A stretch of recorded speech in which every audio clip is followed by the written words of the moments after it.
Yo, yo, yo, what up? What's going on, man? we are here. We are here. First episode of the weekend hangout. This is going to be exciting. Ryan and I, Yeah. Ryan's been on here many times, Mr. Southern Card Collector, the Yes. guy who's got the best looking videos and content out there. I don't care who you Mm, are. It's pretty good, man. But Ryan and I have known each other a about that. while, and we have weekends where we like message for 30-40 minutes straight, and it's like, well, Hmm. we would just hang out and talk about stuff on here because there's some Yeah. really good content creators who do that, and I thought it would be fun to do. And if some people jump in live, the more the better. But yeah, I thought this would be fun. Yeah, man, I'm looking forward to it. Just something that's more just laid back, cash, not just just kind of structured. We're so used to structured events for school and work that Yeah, dude. it's not just kind of hanging out talking and All so right. yeah, I And like that's it. the best part too, especially because both of us coming from educational backgrounds, we're working with students. You if you're not structured, things just fall apart. So this Yeah. will definitely be a lot more fun. But I think what's Mhm. cool too is like you were a big motivator for me and just making sure that you know, I was focused this year on some sort of goals. And I know that you kind of talked about that too, right? Like Mhm. going into this year, you really wanted to be focused and Yeah. that way you can feel like you're achieving something, right? I mean, like, Mhm. I don't know. I just think that that's something more collectors should probably do because it seemed like during Yeah. COVID, people were just grabbing this and that and Oh this and yeah. that. It's easy to get just pulled in any direction. You see something. I think that's part of being a collector is you go like, if this looks interesting, I kind of want to explore it. I kind of want to take a deeper look at something, or a new product comes out, or we have a lot of other interest outside of just sports, so Right. it's easy to kind of get pulled by whatever, especially if a new product comes out and you're like, that looks cool. I just want to try and kind of see what it looks like. Dude, it's so And it's hard not not something, to every time. yeah, like stuff like this happens, you know? Who is that? Like, I don't even know who this guy is. Let's see if Did I you can get join a him up. group break or something or I what? did. Looks like El Paco.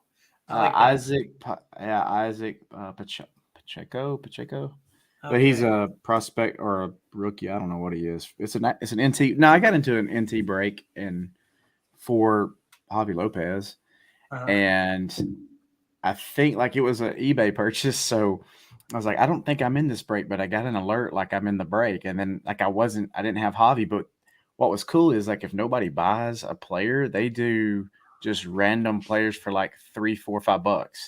And I'm Yeah. like, National Treasures, random player. I got like 2 or 3 legends, like those the legend booklets. But Yeah. like none of them hit, but this guy hit. I got him randomly, so it's a $5 NT RPA there, Dude, or you, not you RPA, got but like it's some serious NT fever. Like yeah. anybody that starts off with a 101, that 101 hobby that Oh you yeah. showed on your channel, that card is spectacular. I mean, you started with that, like Yes. it just it hit you, man. It hit you. Yeah. Yeah, Yeah. exactly. Right behind Well, you. and like he hasn't been in anything and since 2016. So I was like, man, finally, he's in a new product. It's something I look forward to it because Yeah.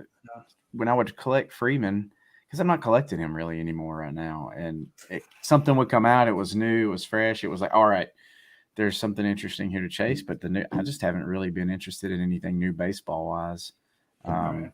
man, in over a year. So now the football thing is caught on, Oh yeah, but baby. yeah, so Yeah. the random NT purchase was just like, I'm here. So Yeah.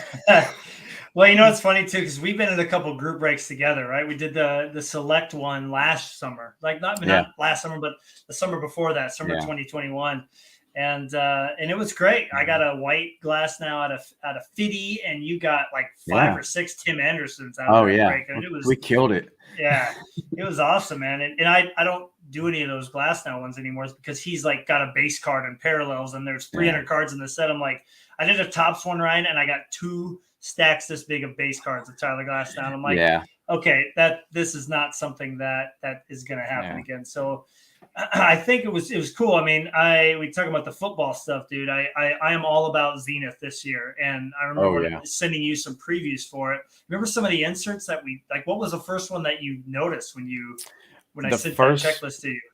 the first one was the Pacific card. Like, was it the 93, 94? Is I it, or is think it I think it's 92? the 92. Yeah, and 92. this Yeah. one right here. Yeah, Yes, that's it. and this is obviously Yes. not doing it justice because it has a No. beautiful shine to it. But first of all, I hit two cards. Seeing this thing in the break. I was watching with my buddy Kelvin, and I pulled it up. I'm like, hey, we were hanging out like this, not live, and I pulled it up, and I was like, no way, like because I saw like the purple like that of the J, and I Yeah. was like, oh yes, like I got the card I wanted, Like and that's yeah. I mean, That's that's had to have happened to you, right? Where you like get a a card that you were couple of looking for. times. The best break I was ever in was 2015 um, Tops Tech. So 2014 Tech came back out in baseball, and I had kind of bought some stuff, after the fact, like 2015. And so when it came out, I was getting into breaks with a breaker in Sacramento, and he did a 50 box. No, it was a 10 case break. So it was like, it Wow. was a lot of boxes. And he did it where 120 or something, right? It was like 12. yeah, Yeah, jeez. yeah. So at that time, it was like one pack, one auto per pack, 8 cards. And I bought, like, he was just selling the spots. So, What up, Ray? hey, Ray, what's going on, man? What But did yeah, how much did the Freeman spot it cost? was $40. Oh, So it was $40. dude. So I was like, no brainer, What a right? buy. And What a buy. so I hit a parallel, like I hit the 101, that 101 that I've got. That's One in that beautiful 4-screw Mhm. thick, mega thick case. So Yeah. like the proof auto, I hit that. I hit like a 1 out of 25, and it was an insert auto. Like I hit like 4 autos of his in that break, like the 91 to 99, and they were all redemptions. So I sent them all in at the same time, and they all Yeah. came in at the same Oh, time. that must have been like Christmas in the mail, Yeah, dude. but Hank Aaron was for sale too. Like, so I bought his spot for like I think 60, and I hit the black 1 of 1 Hank Aaron. I don't know if I don't know if I've ever showed you that card. I didn't have. even know you had it. Do you own it Yeah. still? Yeah, I still got it. It's Dang. That's I incredible. think it's man. over there in that flip case. Okay. I had it in a folio for a while just because it was like with other Right. like tech cards. They look really Yeah. good with those folio backgrounds being black. But that was a really good break. Yeah. I got into a few that were good, but that one's. Hmm. After that, he stopped doing like fixed prices for players, and he started Yeah, I doing bet. his auctions. But I almost Right. bought the chipper. I didn't buy the chipper spot. I was going to do that, and it hit like Right. 3 autographs. So Wow, man. Yeah, that was pretty good. That's good stuff. Ray, we're this is kind of like more laid back style. But Ray, have you ever been in a group break for Ichiro? Because I feel like even now Ichiro, like every year Topps does like a super short print of him. They put him in museum. Like he's still got autographs and stuff. Like he's still signing for them. But the other thing that was really cool, and this goes back to the 90s. I mean, Z Team. You think of that insert hockey. I feel like is where it really was big. I think the Z teams from the 90s were huge, but this kind of gave me that I was able to hit this. This gave me some serious some vibes to that. I feel like I need to pull up a picture rather than show because this camera's just not doing it justice. But that Zenith product, dude, there's so many cool. They got the Epix Emerald, they got Epix, purple, they got the Epix Orange. They did all these different things, and I'm just like, man, I can't get enough of this. I actually really want to send a picture of this to Mike Kramer just because. Oh yeah, because he'd be so happy to see how that it looks beautiful. That was with natural lighting, so I feel like kind of did it justice. And here's the Z Team. You see like the holofoil down here. Oh these lines here. Like it's so cool to see Panini giving Pinnacle and Pacific some love. And Zenith is just a beautiful product, man. It's so hard not to kind of approach collecting Jefferson the way I do Flurry because I feel like that's my sweet spot, where I live in, and I have to really hold myself back. So I felt like if I can find, and I know that you did this last time with Tim Anderson, right? You find 1 or 2 products a year that you don't really chase the rainbow maybe, but like go Yeah. for a lot of cool stuff. And I feel like Zenith has been that for me because it's been affordable. I mean, I got the artist proof out of 10, the base, for $15 today. I was Oh like, yeah. like if it's going to be affordable, then you should go for it. I mean, Yeah. you still miss doing that, or with your goals in mind, do you feel like that's kind of like put that on the back burner? I've kind of got off track already.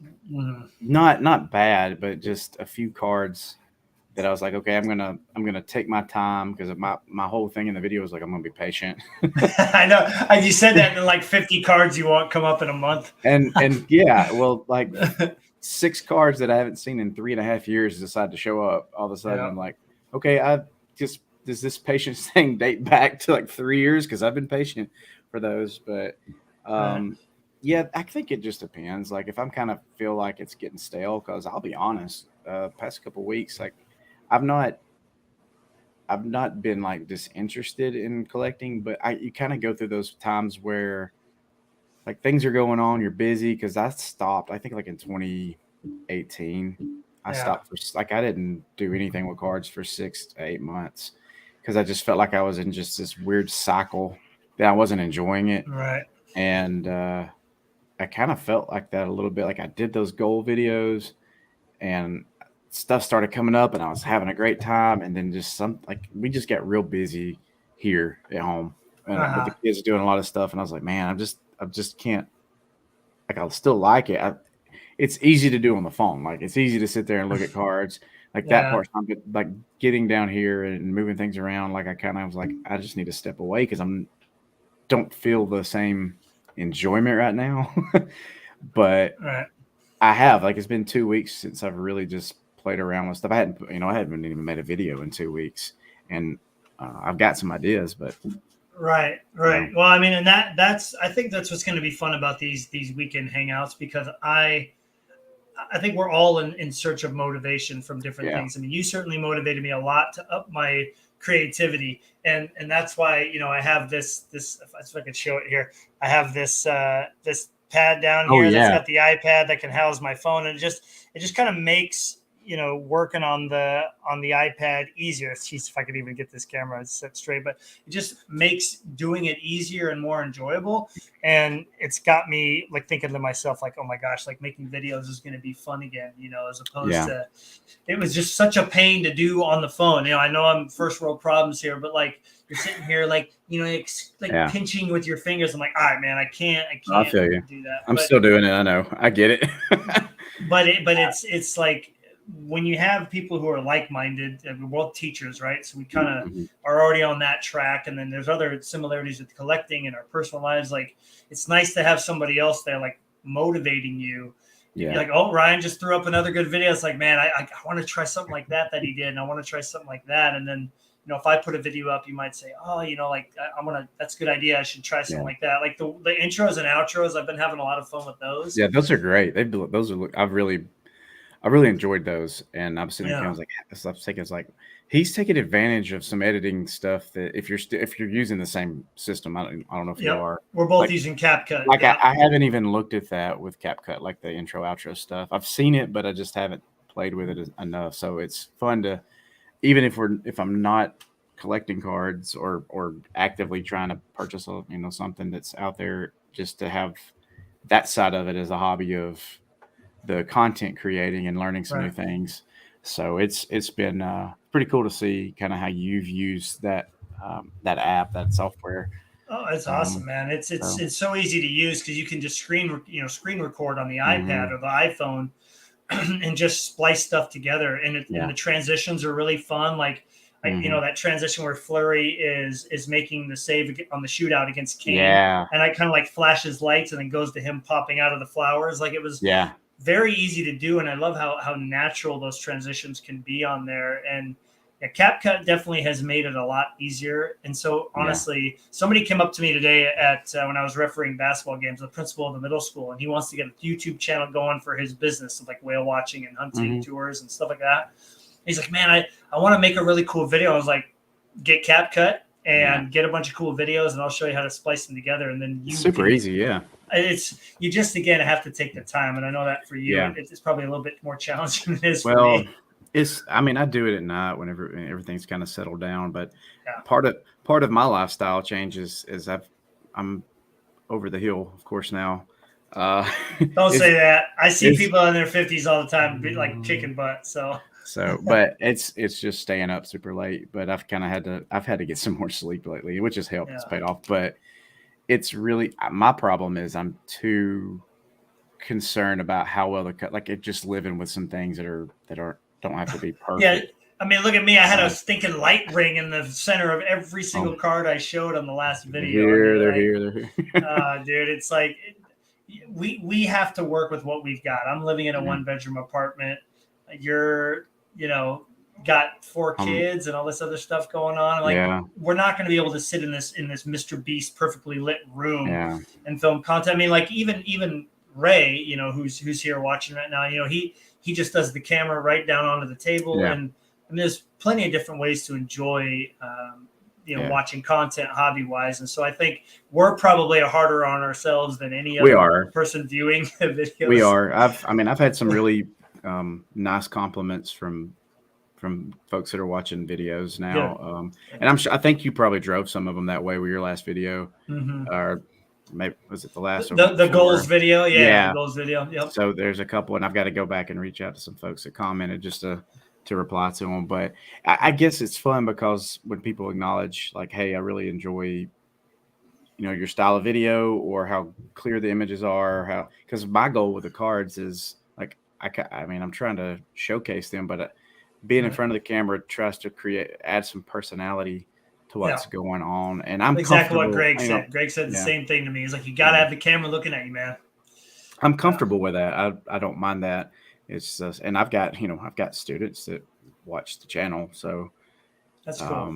but because some of them, like I have to do videos for work. Like we did some stuff for job shadowing for students, and I needed some reaction videos, and they're like, "Oh, I can't do this." I'm like, "Yeah, you can." And I was just like, "Watch me." It's like you can make fun of me if you want to. I'll show you some of the stuff I do, and it's just That's cool, like, man. "Oh," but it was funny because I showed one of the kids. They're like, "You collect cards?" I'm like, "Yeah." He's like, "Man, I collect cards too." So he's like, now he's Yeah, following the nice. channel. So it's pretty cool. I answer Ray's question. Yeah, I do Yeah, have some Andrew Jones stuff. I don't. It just depends, like if I'm what I'm in the mood for. But kind of what I do with the Braves is maybe look for an auto every now and then of a Braves player or like something 90s from Andrew. Like the cool thing I got from Andrew was like that 96 score. mm-hmm. I think it's 96 score. They did a redemption where like people got like autograph baseballs or a game using MLB ball, but then there was like 600 gold um, parallels autograph cards of Andrew Jones. So I found one of those. I got lucky on that, Nice. but I've got like a modern autograph of his and a couple of other 90s cards. But yeah, I try to grab occasionally some of his stuff. It's just I I'm a like I don't know what's the word. Like when you get locked in on something really bad, obsessive, like not obsessive compulsive, but like obsessive personality. Like if I start Yeah. on something, like I may Yep. be in it like 2 weeks, wide open, really hard. Yeah. Like like my wife and I, we love coffee, so we Yep. bought an espresso maker today, and Ooh. I like it's like a Did you go Mister to Coffee. Costco? That's first of all. Did you go We to Costco? Did you go to we like a legit we were place at to buy it? Target. We were at Okay. Target. All right. Second Yeah, best option. Yep. but yeah, we have a Costco. We don't have an account there, so Oh, that's sad. That's really sad, man. well, Because I think somebody's watching right now that would appreciate the it's fact like an that. hour and a half away. It's the only problem. Well, okay, yeah, that would definitely. So We don't have one here, and man, we don't need one. We don't have enough people living here. It's like 8,000 yeah. people. But if we had one, oh, dude, I would have problems. I wouldn't be able to collect. I don't think because Oh, I it's just know. like that blanket, that appliance, that chair, that Yeah. couch, that bed. I mean, it's So just constant.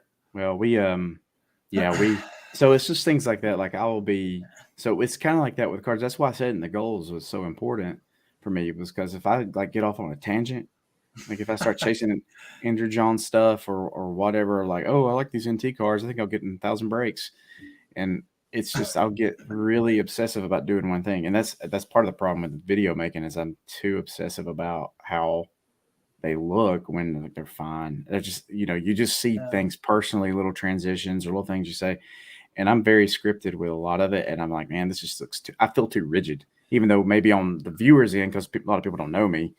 So Yeah. it just looks like that's normal. That's who I am. But like talking like this, just being relaxed, I want it to be a little more like that too.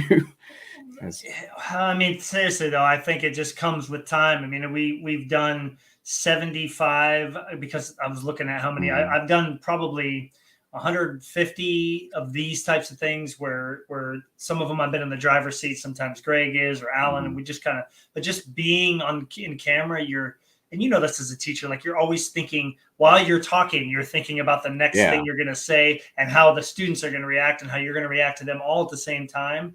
And so when I Mhm. sat down, and by the way, my dad did make fun of me for the grapefruit, whatever I thought thing. it And was funny. I thought it was great. I was just going to be a dork, like that was it. And my dad was like, "Yeah, when you did that thing," I'm like, "All right, whatever, dude." Like, That was the what? point. Like, Yeah, it well, was supposed to be. I mean, somebody laughed, you did, so there we yeah, go. well, like people that know you, like my kids aren't gonna watch my videos. It's like, oh, it's my dad trying to act like he's cool on the internet, They need to watch them though. or That's fun. They can have fun making or fun of you. like Yeah. my wife doesn't really watch them because Oh, she has no like interest in but she's collecting. actually But helped you out with your ideas, though, right? Like with your oh lighting yeah, and all that yeah, stuff. Yeah. no, she has, and she's really good about it. But the thing about her is she's just super cool with like, hey, if you want to go do a podcast, you want to go set up, move stuff, just set it up, move it around or Yeah. whatever. So That she's is just helpful. the supportive side of it. But yeah, so And I it's think too, been. when you're doing content, like it's really good to get people, if you can, giving you feedback. Alan is Mhm. probably one of the most, and I say this respectfully, one of the most critical people of any question I ask him. Like, hey, Mhm. what did you think about this episode? He'll say, well, this is good, but this could have been better. And so having him and you and my dad and other people Yeah. that watch the videos, most people in this hobby on YouTube are just going to be really, really kind and Oh yeah. generous with their feedback. But it's good to hear, like different Yeah. perspectives and ideas on what they're looking for to just try to up your game. And Yeah. so there was a huge change when you started doing videos this year. I mean, we joked about you and I kind of selling out with the portrait thing on the thumbnails, because you see all the people Yeah. even like, and then there's like Yeah. It's card like boxes right here. Yeah, I like know. it. Well, So I silly. there's some. I mean, there's a lot of great sports card YouTube channels, right? And they've been around a long time, Mm-hmm. and most of them are just guys front facing camera holding a card up. You can barely tell what it looks like. They tell a little story, and they're great channels. And they're fun to watch. Yep. But I felt like that was what everything, like most everything is like that. And I kind of was like, Right. well, what if I tried to do something a little different? Maybe Mm-hmm. the format was similar, but I mean, it's not different in a sense of like what I'm doing is super unique, but the things that I typically watch, I kind of wanted to blend between that real kind of grassroots video, where it's just you and a camera and talking, and it could be Right. front facing, because I've watched guys that's like, hey, everybody, thanks for so and so again. And went to this show, and like they're 5 minutes in and they're just still talking. And with YouTube, it's you're either want people to be actively engaged watching, or they're passively engaged, right? Ray, so funny. Right. But that's fine, because that's who Yeah. you do the things that work for you. But Yeah. I kind of was like, I want to do videos that people were more actively engaged. Like there's enough movement in the videos. There's changes and transitions between cards, between me, between what I'm putting up there, trying to put graphics up maybe to keep people interested, because I do watch a lot of channels, but a lot of times, like if I'm doing laundry or washing dishes or something, like I put an earbud in and I'll flip on somebody's channel and I'm not watching the video. I'm just listening. And then when they All say, right. here's this 1957 mantle or whatever, I'll stop and go look at it or rewind. So it's like, okay, I want to cut this down and do like, I want to hit between like 6-7 minutes Yeah. in a video. I don't want it to run more than that. And I've noticed, like, not a lot, but like the retention of some of the videos, the feedback you get from YouTube, like it's staying, like I'm Uniform. staying in the, Yeah. yeah. So it's stayed a little better, but consistency's got to be a piece of that. I can't do a video every 2 weeks Well, I and it mean, work, but but it's easy. Look, I mean, from my perspective, I have no excuses to not be able to do a video every week. There's no excuse, because I do not have any of the other responsibilities yet. So for you to be able to do that, I think is just as impressive. I mean, any of these content creators, most are doing videos that have families, but I have to say, I want to give a shout out to, is it Paige and Devine or something like that. It's like a father and son. They've been opening a stadium club box one pack at a time, leading Oh, up cool. to base pitchers and catchers. Dude, they hit what is it, a rainbow auto out of 10 of, I'm gonna forget. I'm gonna feel so bad. They hit one of somebody that I'll remember like in 10 minutes, and then they hit a Bobby Witt Jr. redemption autograph as well. Oh, we got family members making appearances. Yeah, but Almost. I have rearranged everything where they're not going to they take the long way around. That's awesome, man. But So, anyway, I love seeing the families collecting and doing videos together. I know there's a few out there, but Paige and his dad has been awesome just because. Yeah, they're opening a box and they're showing every base card, and he's like, "Whoa, no way!" Like getting excited over getting that player. yeah. Doesn't matter if it's an insert or not. Yeah. It's cool. It's cool to see that too, you know, because I know it's tough. It's tough to do it. Yeah. You just gotta be intentional. It's just trying to figure out what fits within, your life schedule. Because part of doing this isn't like it's more for fun than anything. It's not to try to monetize a channel, or I don't have time to try to make money on YouTube. No. It's not going to happen. No. But what's fun is like, okay, what kind of videos can I make in the time frame I can make them in, and the editing time that it's worth. If somebody if somebody's going to click on it, I want them to take the time to watch it. Right. If they're interested in it. I mean, you're always going to have drop off rates, but if somebody will stick with a 6-minute video and you can give them some information, you can show them something, they can get some information. Maybe they learn something new, get a little personality. Maybe they get a laugh. It's worth it. So and anybody can do this, because I think I told you this, like, to try to kind of keep momentum with videos is I want to do something just called 1 card, 1 minute.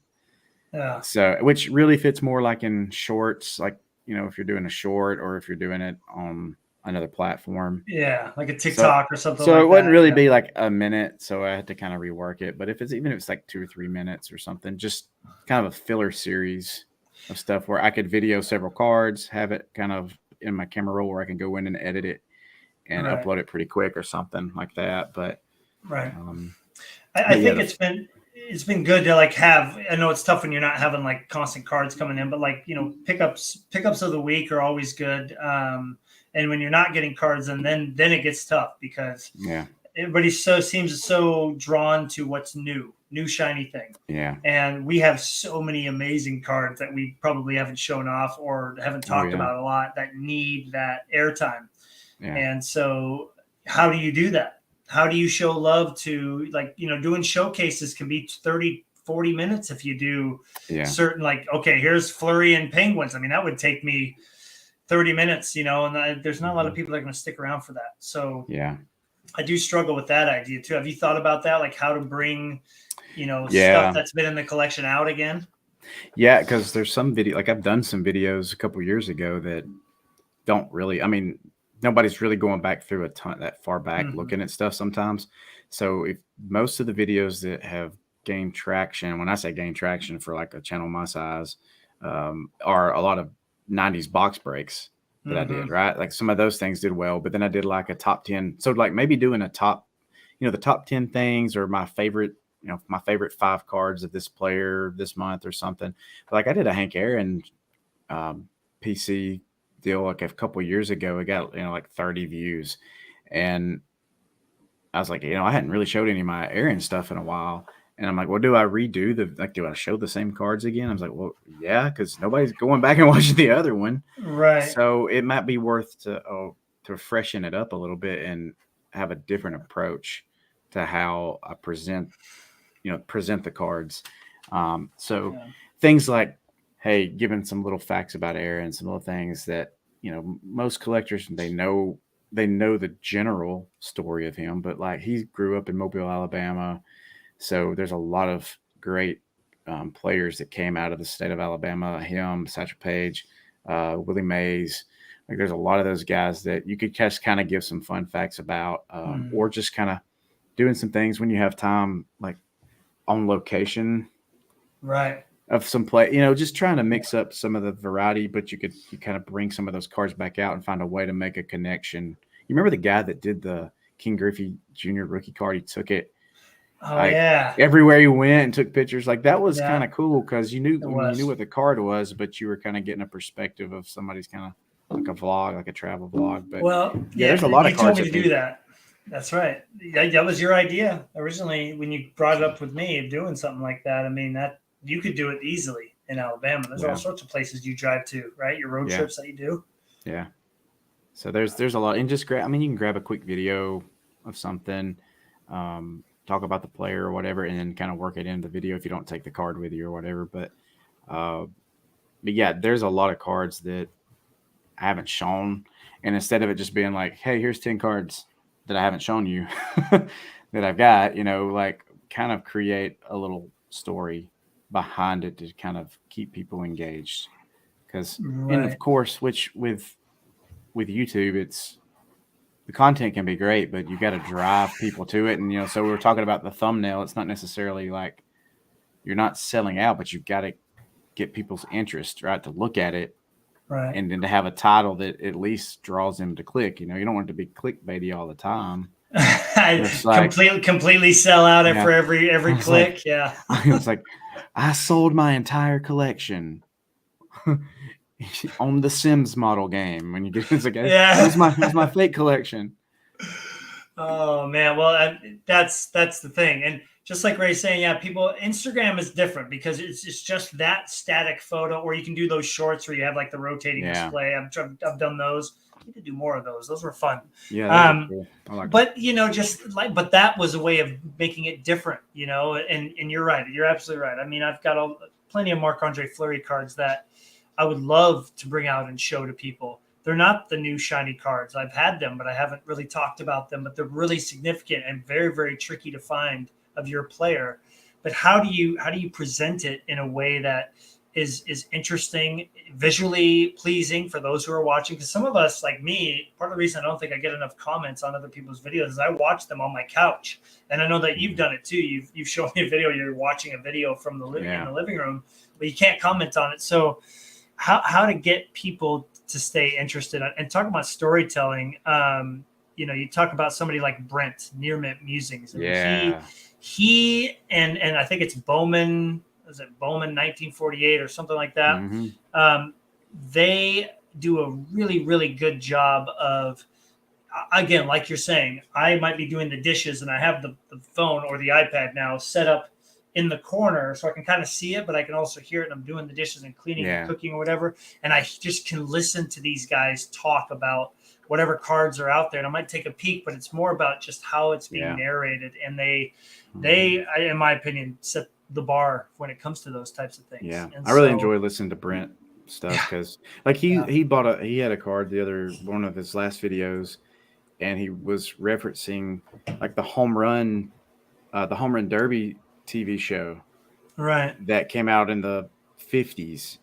And I was like, oh yeah, I watched that on YouTube. So there was a connection there. So I stuck with the video, and like that was where I learned like a really cool fact. Like in that video, Hank Aaron, he was in that home run derby. He made more money doing that than he did almost like That's playing crazy. baseball. But he used the Yeah. money to buy. His dad always wanted to own a grocery store in Mobile, so he used the money to buy his Well, grocery store for his I did not dad. know that. I did Yeah, not know so that. yeah, so I thought that was pretty cool. So, That's but Brent awesome. does a good Well, job with the stories. yep, exactly. And I think we all have an appreciation. We get to this stage in life.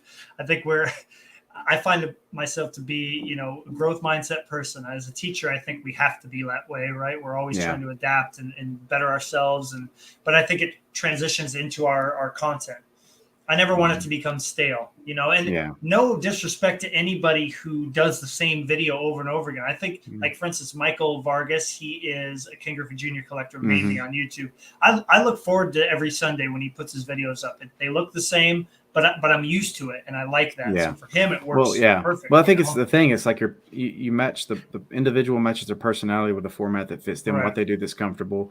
And Yep. like I said, 99.9% of us are just really getting on there for fun to share what they've got. Like it's a card, Right. it's a card community, and um, we're not necessarily looking to explode the channel in a certain way. Yeah. It's Right. just, trying to provide some entertainment and some fun for somebody that finds your channel interesting or your personality interesting. That's that's kind of the drive for it. So just showing cards and showing your play, your card mat or your desk or your setup or using stands. Well, I mean, that's perfectly fine. I mean, Right. I like it. I'm Yeah, breaking glass exactly. now. I do have a question for don't there. I am almost hoping he gets traded before the deadline at this point back to Pittsburgh because they're sucking right now. They're so bad. Mm. I do have a question for everybody that's here. We've got a few people here. I'm just curious, like what type of content, and maybe this changes per week, per day. Like what's the content? What's going to keep you watching the video? Because I've looked at the analytics of my 2 new ones that I've put up. 3-4 minutes, that's about it. So a lot of people, leave right after the intro, which I mean, That's common though. the intro is so good. I guess they're like, I have nothing can live up to this. I'm out. But but then after that, about 3-4 minutes. But what is it? What is it about some of these other people beyond the storytelling that's going to get them to stay? In my opinion, good lighting and showing up, like that's one thing you've always done really well. Is like you talk about this Justin Jefferson card here. Obviously, I don't have good lighting in this space yet, but like you have cards under the camera, and it's just like the full amount of shine is happening in the video, and that's always been why I will go back and watch certain things that you've done because you're showing off the cards exactly how they look when you have them in hand, as opposed to, people will show them in the top loader still, and it's just it's not giving you the full appreciation of what that card can be. Yeah. And I think that's kind of like most people come for the cards, right? Yeah. So if you go back and you look at your click-through rates and things like that, like you see they're pausing on images or they're going back and watching where it's run through the cards again. So I thought, look, and I spend probably more time panning over cards and trying to find like different ways to get them on the light and keep the glare out.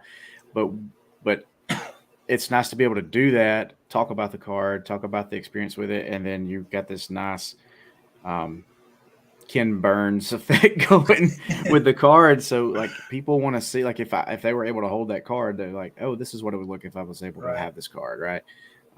So trying to showcase that, trying to make sure the cards are kind of the center of they're not here to watch me, so so trying to make sure that the cards are displayed very well, even if my commentary is not on par for it or whatever. Right. That's a huge factor. You're right. And I think that's when I bought the rotating display, I think it was during the National. His videos are a little bit much and just, they're not for me, but I think it's like baseball card collector investor is who he is, but it wasn't, his narration was very good. And when he wouldn't even buy a card. Like he had that Jordan Star rookie and it rotated on that display. And I was like, ooh, okay. Like really well, of course the National is super well lit in there, right? Like cards, like when I go this year, I mean, cards, you just know you pulled out something nice. Like, ooh, you just stop for a second and look. So I think the lighting is key. And then another thing I want to throw out there, I don't, can we, absolutely. This is a huge one. This is definitely a big one. The good lighting, and then father-son channels, and then Ryan and I have talked about this. We had a really good discussion. It's too bad we couldn't have done that live when we were talking on the phone, and we were talking about just that narration. You could do the PIP, the picture in picture. You do this very well. You do it better than me for sure. You narrate. Knowing what card is going to be on the video, right? Like you already have the video done and the narration behind it then goes afterwards. And that's a really tough thing to do because a lot of people just want to push record, talk, do, boom, done. So I can't tell you how many takes I've made on just trying to narrate over the card to obsessively to get it like the way I think is right. And I'm like, dude, just chill out and be yourself and just talk about the experience, like the process, why you like the card, what sets it apart, how it, because you're providing information. Like a lot of people that are maybe they're casual collectors. They're not necessarily, I mean, there's a lot of people that aren't, they know where Cardboard Connection and Beckett and everything's at, but most of them probably aren't like pouring through the checklist all the time potentially. So you show a card and you're like, this is a case hit from this set. and they're like, oh, I didn't know that was a case hit. Or, you talk about how, like, with those Javi Lopez cards, the ones that are in NT, like, I've never seen that image used in another card Right. before. And so maybe it's one of those, because it looks like one of those spring training pictures or something. So it just kind Yeah. of gives you something to think about. And you go, well, maybe there's a card out there of my player that I've never seen. Like, there's a Hmm. picture that's out there, so I need to look for some unique photography and, you know my guys' cards or whatever. Uh, but yeah, man, it's been fun to try to figure out what works. I think that's part of the the thing I get out of the most is just trying to figure out what can I do differently to improve what I'm doing for Right. myself. Because um, so that I just take a lot of pride in trying to improve my. I don't, it's not really a craft, just anything I'm doing, because Right. it's it's just not fun if you're not experienced. I mean, to me, collecting is about. I mean, the cards are great, Hmm. but just I think with any kind of collection, it's just trying to hunt, the tracking things down, the information you have to learn Yep. to make sure you're looking for the right things, and then once you acquire it, it's like it's great. You accomplish that task. Hmm. I mean, it's called collecting for a reason. You have to. If it came easily, it wouldn't be fun, and for the most part, sometimes Right. it is, but like like it was fun to track down that one of one really fast, Yeah. but now it's like, Awesome. Well, you no, hit a peak early on, right? Like if yeah, you'd have got the base and then if you worked to it, now you're sitting here waiting, like, where's the 101? Where's the 101? Where's the 101?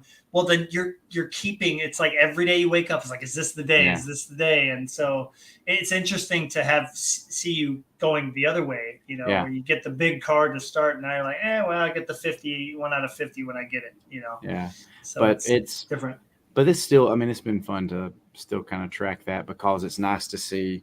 Like, I'm used to seeing 1994 Bowman cards of his listed every day, by the handfuls. But then you see a National Treasures card pop up. It's still exciting because you just don't see it every day, You're right? right. So, and what's really exciting is rolling through all of the Derrick Henry stuff now, because that's kind of the same feel it was with like Freeman, when it's like there's Hmm. like every other hour, like within an hour, there's like 99 plus new cards Yeah. listed of It's the his. same with So Jay Jet, man. yeah, I save his search for last when I do the searches. Marc-Andre Fleury, and then Tyler Glasnow, and then Jefferson. hmm, So it's yeah, it's definitely yeah, fun to see how much new yeah, stuff there is. yeah. Mine goes Javier Lopez, Javi Lopez, then Derrick Henry, and that's really what I'm looking for. And then of course, like, randomly looking for contenders autos for Alabama guys that are. And with that, I can be really patient with that because I'm looking for the best price on those. Right. Whether they're not going to be cheap, and I'm never probably going to get Jalen Hurts, especially if tomorrow goes well for him. But Uh, que sera on that. But I did get a pretty good one for cheap. let's see. Yeah, so always talk about like card presentation and not in top loaders, and it's in a top loader. That I've was me got who said that. Yeah. Yeah, So don't worry. I've had several cards come in. I've had a lot of stuff. Like, I've got lucky and got some good deals, and they've just kind of stacked up. I haven't, because I was saying, like, I just hadn't had time and the energy to do anything with them. So they're kind of Yeah. been sitting here. So, but this is the first off the line red. I think it's your red foil. Ooh, nice. Oh, he's so good. His signature needs to Uh, work, but his oh, it's game is pretty spectacular. his auto is hot garbage right here. But um, now his autograph, when it was like the early ones that he did, like the Mm-hmm. collegiate ones, like his name's written out well, but these are crap. His auto, but this card is not going cheap, and I just got lucky in an auction, and I got it for under $40. So $140 or under $40? under 40 Oh, I was bucks. like, woo, baby, that's expensive. Okay, that's pretty good. No, like the That's other really the good. other red first off the lines are listed for like 150 right now. Wow, So, that's awesome, man. but even just He, his base in this is $60. So I didn't think it would get shipped. I was like, this dude is going to relist this card. Well, it's like the story that Will told. Remember when he was on here and he was like, Oh, yeah. he got that incredible steal, and he's like, I am getting poop in a box. It is happening. It's gonna, or like an exploding box with certain items. Like it's just gonna happen, Like, Yeah. and it was really cool that it came through. And there's some really, I mean, there's people that will honor the sale price, Yeah. and I give them a lot of credit. But yeah, I wanted to ask you before we keep talking about football, because this could last a while. I know that I'm going, Ken's going, Will's going to be there, Jeremy's going to be there. I'm putting the pressure on you now. Is there like at least a 15% chance that you will make an appearance for a day or two? It's about the same percent chance of a snowball, if you know where I'm going with that. A snowball happening at the same time as the national. A snowball happening the same time in a place that's really hot. Yeah, right. I mean, I figured it's just so hard to make it there. It is tough, but the more I got to thinking about it, my daughter, she'll be a senior next year. So we got a lot of things going on that, like, with senior portraits, she'll have that going on. We're going to be going to college visits this summer. Yeah. Which sounds crazy. I know, crazy, man. I mean, she just turned 17 and I'm only like 21. So I don't know how that happened, but I got to thinking about it. It's like, it's probably just not going to happen this year. Although she's been talking to me like, Dad, can we go to some kind of convention? Because she likes, she wants to become an interpreter. That's her goal. She wants to teach English in Japan. Wow. So, and she's, for a Southern girl, she's pretty good at English. So, I know that you kind of tone the Southern accent down when you come on here, but I've heard some. I like when it gets real thick. You and Will both. Yeah. It's pretty funny. Yeah, just freely chatting, it can get pretty. And we can lay it on too. I mean, it's not too hard to do that. I tell you what, man, it's gonna be good. Man, stuff. I wouldn't, but I'd love to go. Yeah, that would be awesome. But there's other things higher up the list. So. Well, I keep thinking to myself, I got to make my way over there, man. We got to hang out before things get even busier for you. We're gonna both have gray hair or no hair by the time we actually see each other in person one of these days.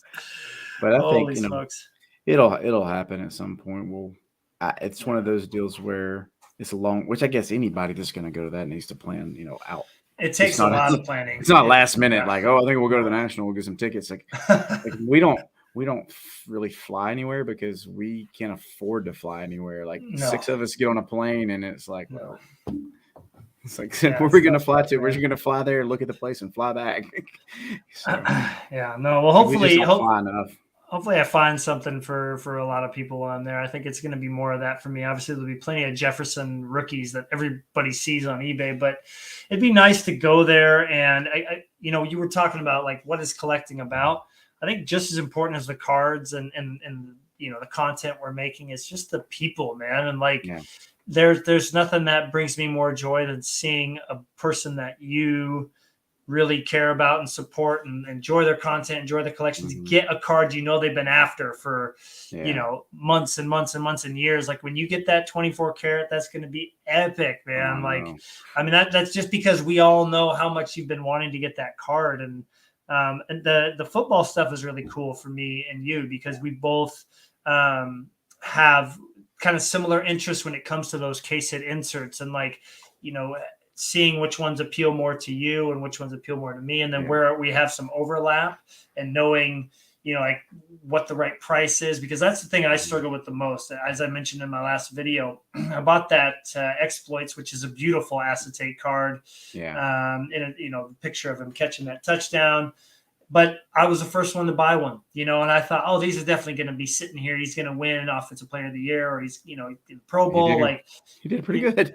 He did, yeah. And his speech was wonderful, and he's such a humble guy. I love that about him. Love that so much about him. But I saw one listed for $35 bin. I was like, so here I am. I paid double. So it's, I've been getting some advice from you and Greg, like, do not be the first one to buy one. Like the mosaic glass, I know I want to pay around $100 for one, maybe a little bit less if I can. And I'm just going to wait it out because they're slowly coming down and they're beautiful. But, do you feel like that's helped you out? Like, have you been able to stay really patient and get the Henrys because I feel like Henry's about 2/3, maybe even half the price of J Jet. So it's kind of interesting to see where those are falling, you know? No, yeah, he's collecting him's been a lot like when I was collecting Freddie Freeman, where I mean Derek doesn't fly under the radar, but Right. Freeman kind of flew under the radar hobby wise for a while. So you could get really nice cards that were affordable, but you know, being a running, I think the position itself, being a running back, being a veteran in the league, like his cards, like his downtowns are not going to bring, you know, quarterback prices. And but you know, with Jefferson, man, he's hot right now. You know, he's still really young in the league. Receivers are very dynamic. It's a throw, you know, it's a passing league, right? So you get showcased a lot, and he's just an incredible player too. Right. So Henry's prices are much easier to kind of see patterns in and know that, you know, they're going to be there. Like for example, oh my mind just went blank, but the guy that was at Alabama that transferred from Ohio State and he's a rookie this year, plays at Detroit, Williams. Yeah, we were looking at some of his inserts too. Yeah, because I like picking up guys from Bama, and I was like, that would be kind of cool to grab a couple of case hits of him here there. Well, he's like his mosaic glass is $150. You know, he's up there too. So that's crazy though, because what has he done yet? You know, like how he shouldn't be more than Jefferson. Sometimes the hobby just makes no sense to me, man. So I just can't figure it out. Yeah, it's just the whole hype piece of it, and you know, I think maybe Jefferson is pulling up other receivers' cards too, just because there's a focus on that position, and he's got some swagger too, so he's got some really cool poses in some of his cards. Well, I mean, let's hope this next year it's not the same running with the ball in one hand picture that they've used, like, or the one where he's like, I mean, they're literally, I was joking with you, like, I'm so glad that these Zenith pictures are all different, but dude, they were using the same picture over and over again. I'm like, guys, if you're going to be putting him in everything, like switch it up a little bit, like give him a couple more gritty pictures, like give him a couple, if the one-handed catch is not on like a case hit insert, I'm going to be completely shocked because that has to be on there, you know? But Henry, I was noticing, it's funny that I noticed this stuff because I really we've talked about card design a lot. Like I was noticing he's got some good variety, and both our guys have the visor on the helmet. And so you get really cool contrast with that being on there with the reflection of the defenders coming at him. So he's got some, and he's so big and strong. Like he just looks like he's going to run through the stinking picture of the card. Like he's just massive. Yeah. And so his cards look awesome, dude. So I can see why you're attracted to him. He's got some great photography that was done on his cards, man. Like and I mean, the Vikings have great uniforms too. Yep. But I love the Titans uniforms, the color schemes, especially with like they've got the white with that kind of, it's not powder blue, but it's kind of that. But then you got the red gloves and the red, like it just looks really good together. Especially like the Origins card that he's on. That blank slate card that looks great. Oh, dude, I hope that J Jet has one of those. That's my favorite card. I think that you own is every time I see the blank slate, it's like that design has always spoken to me, man. It's a gorgeous card, but yeah, he's just he looks really good in the way they put him on those cards, like because he's the perspectives too. Like there's one card that's from Luminance that it's a horizontal card. It's not a case hit. It's got several parallels, but he's running between the Seahawks.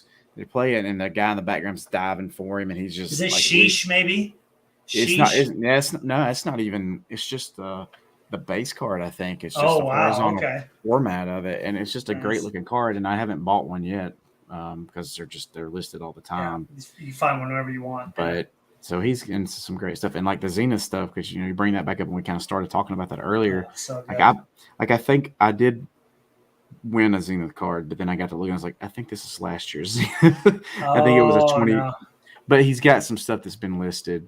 So the Revolution parallels are popping up now.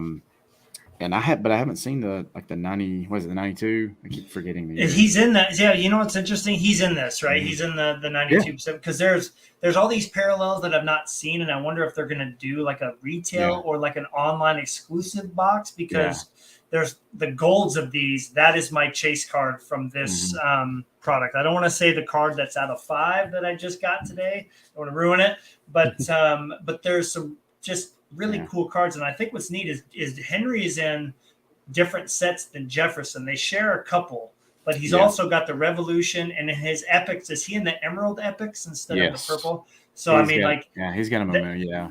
dude, that tie-in to the epics, the '90s pinnacle stuff is Oh like yeah, anybody that's watching here that's a '90s insert collector can understand why Ryan and I would get excited oh, about like a callback to '92 Pacific, like with our favorite football player on it. Come on, man, like yeah.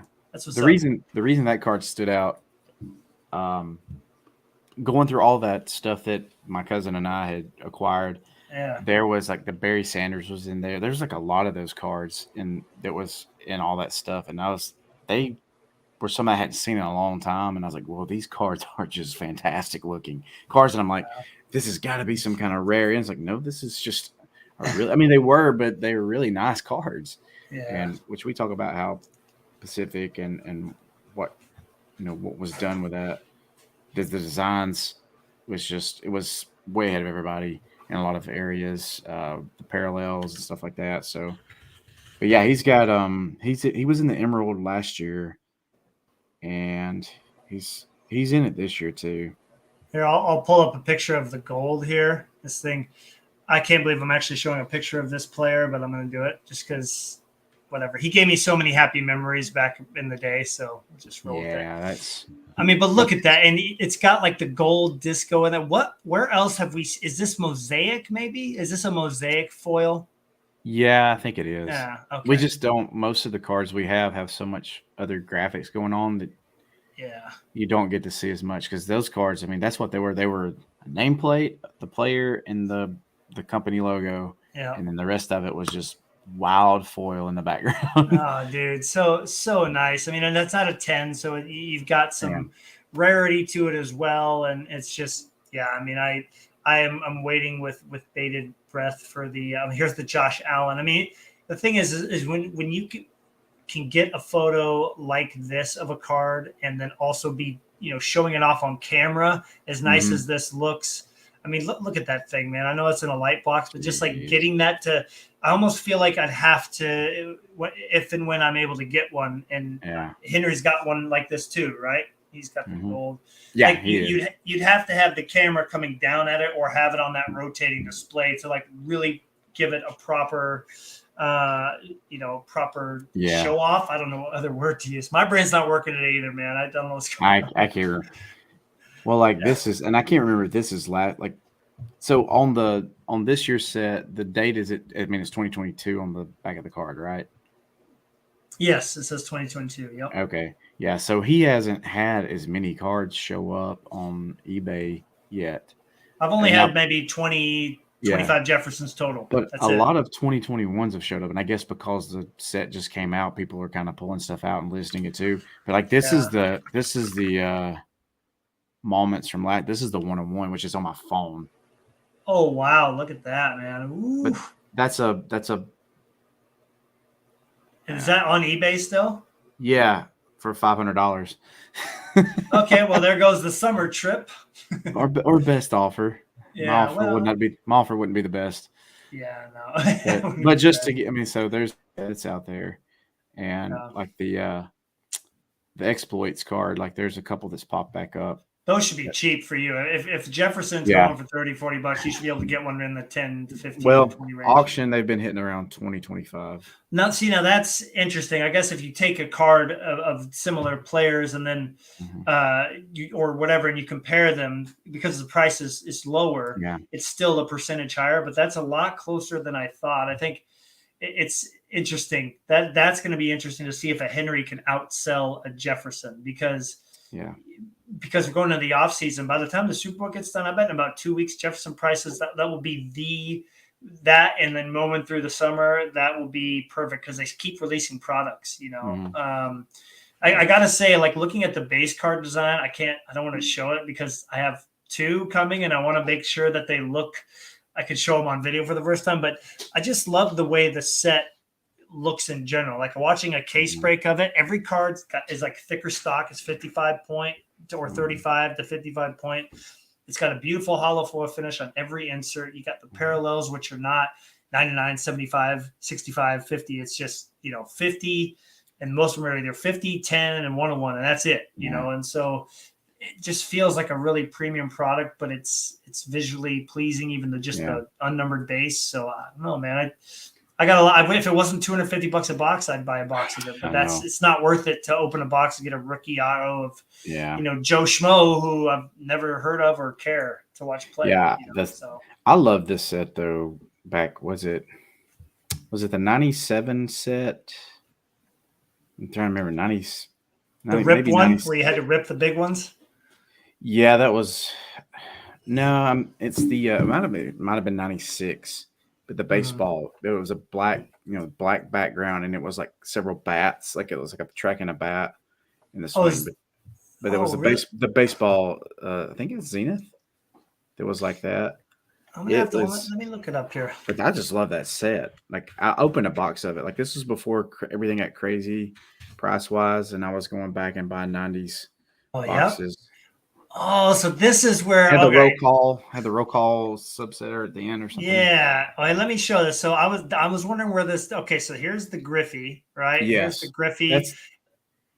96. Yep. 96. And the artist proofs in hockey go for a lot of money of the big guys. Like a Patrick Waugh, when the prices were peak, were like $250. Yeah. Like Gretzky was more, obviously. So I was wondering how that design came into play, but I'll show a Jefferson now. Check this out. I was wondering why it was so similar, and now I know where this came from. I think I know where you're going with this.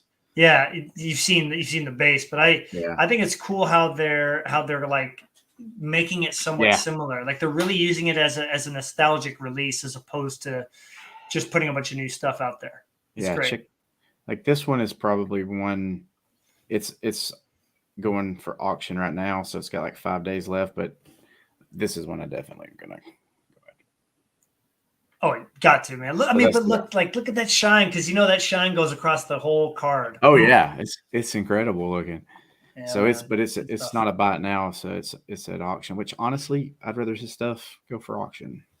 And it's going for cheap too, man. This stuff is not selling for a lot. I'll talk about one that I got for. I couldn't believe I got it for that price. I'm like, what? But I don't think there's a lot of, and I'm curious what people watching right now are thinking. We got a few people left in here. Some people are probably going to bed, but I'm curious what people think. Like, why is a nostalgic product like this just not doing as well as it should? Because in my mind, I'm thinking this has got to be like a Z team of your favorite player. Most guys collecting know this insert from, back in 96. So like, what's the deal? Like, why, I think some of it might have to do, and this is just speculation, but it may have to do with products that are coming behind it if people are just trying to save. Because like Contenders hasn't released yet. It normally releases in January. And Contenders rookie autos are like, that's kind of like the autograph for rookies in football. That's the one you want to get. Yeah. So, you could have collectors sitting here holding out, trying to either save up for breaks for that or buy a $15,000 box of it, or it's about what it is now. Huh? It's expensive. Yeah. I mean, even I've bought one box of Contenders ever. And I bought a 2013 box because I think it was 2013, because at the time the draft class wasn't super strong. Was Russell 2012? Yes. Yeah. So it was 13 because that was like Eddie Lacy and Geno Smith was in that draft class. Like he was one of the top picks. So it just didn't perform well. So I was like, I want to open a box of Contenders, and I got it for like $100. It comes with 5 autographs, but I pulled a Manti Te'o auto. If things would have gone the direction they were headed before all the nonsense, I think you would have had a much better career. But I think that could be something that's playing into it. And just there's certain with football, I'm seeing like there's certain sets that people just kind of hold out for Okay. more than others. And that's only because I've just, I've been chasing these, for a while, and which I've been lucky. Like I have picked up a few of them this year. So, And those are different Alabama players there, right? yeah. So that's Patrick Surtain, He's DB. he was good. I remember Yeah, him. yeah. He had a good year in the league, and then of course, like this is Christian Barmore. So I held off. Like I could have got his base card, but the playoff ticket, I kind of want to get a variation of each card that I can from that year. So this is the Right. playoff ticket, and then that one's just a rookie ticket, and then these are both rookie tickets, but this is like a Right. first off the line red variation. So that was kind of Right. cool. This is kind of neat. Have you looked at any of the wild card stuff? Wild, is that a set of some kind? Yeah, it's like a non-license, but this is so. I kind of talked to you about John Mechie that got drafted by the Texans. He had ended up diagnosed with cancer, didn't play this year. Oh yeah. Yep. But this is a sticker, but it's hard to tell it's a sticker. But this is wild card, 4-card draw, I think, or 5-card draw. Mm-hmm. But it's just a cool looking card. And I love seeing players in their college uniforms. I have trouble with Jefferson because I've never really liked LSU. It's been Yeah. tough, but I like that design. Like I felt like if Man. we were to do a design, it would kind of look like that. Yeah, so I just thought it was cool that it had like, it's 4 out of 4, which for what that means, there could be 50 of those from the set. But Yeah, exactly.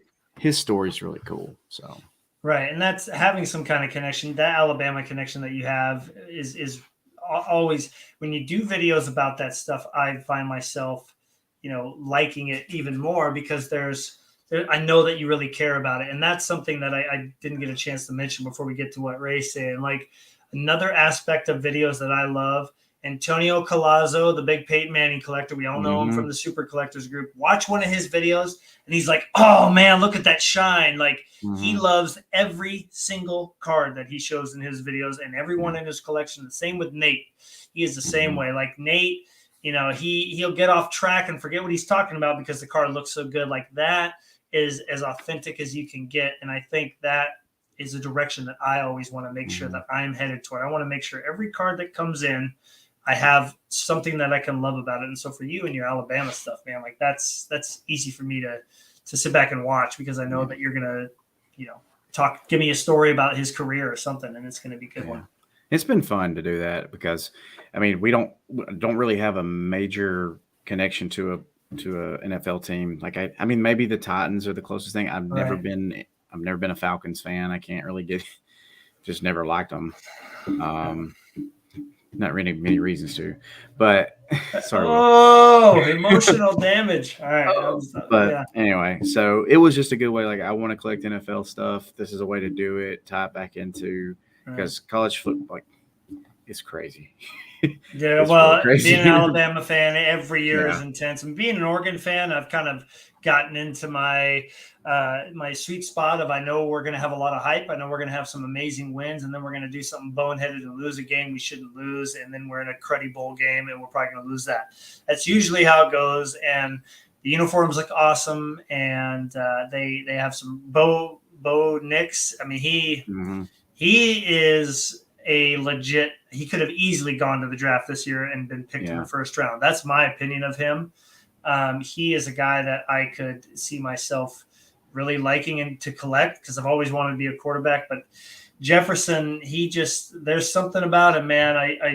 I needed to find a player that got me excited about watching football again. Now that Russell was gone, like every year I drafted Russell Wilson and Doug Baldwin when he was still playing on my fantasy team. And if they were doing great, my fantasy team pretty much beat everybody. I won the championship a couple times because of them, but I just knew I had to have a player, and I saw him.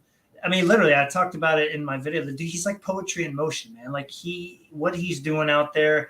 I have this. I was talking about on the podcast. Actually, I have this video in my mind that I want to make of him, and it's no cards, just like highlights of him, but in a specific way. And I think we all need to have a team or a player that does that for us. And Derrick Henry, man, ever since I saw him standing next to Mark Ingram, looking like Mark Ingram's a hobbit, I was like, that guy is a machine. Like, who's going to tackle that guy? He's like 6'3", 250, like whatever he is. Like, he's like LeBron James running down the field. Like, what are you going to do? He is like a one-of-a-kind running back, dude. It's impressive. Yeah. It's just fun to line those cards up and go like, holy crap, like this is never going to happen again in my lifetime at any college, because it was just like player after player, even though they might not have like crazy good NFL careers, but like Ingram's been in the league a while. You got Josh Jacobs, Lacey had a couple good years, but TJ Yeldon stayed in the league. He's still in the league.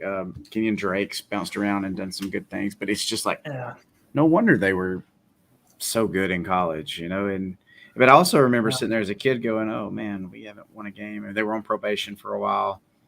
So it was kind of tough, but they've really built that program up so well. I mean, obviously good coaching and great players, and it just all came together for them. It seemed like it happened quick, because I remember playing NCAA football and on the PlayStation 2, and you had to go through and you'd buy the roster on the memory card for like 15, $20, and all the players would be named, and you'd work them through and sign them, and you could bring them into Madden. Like it was awesome back in those days. But I learned a lot about the good teams and the good players, and some of those teams are terrible now, and some of the teams that were terrible back then are now amazing.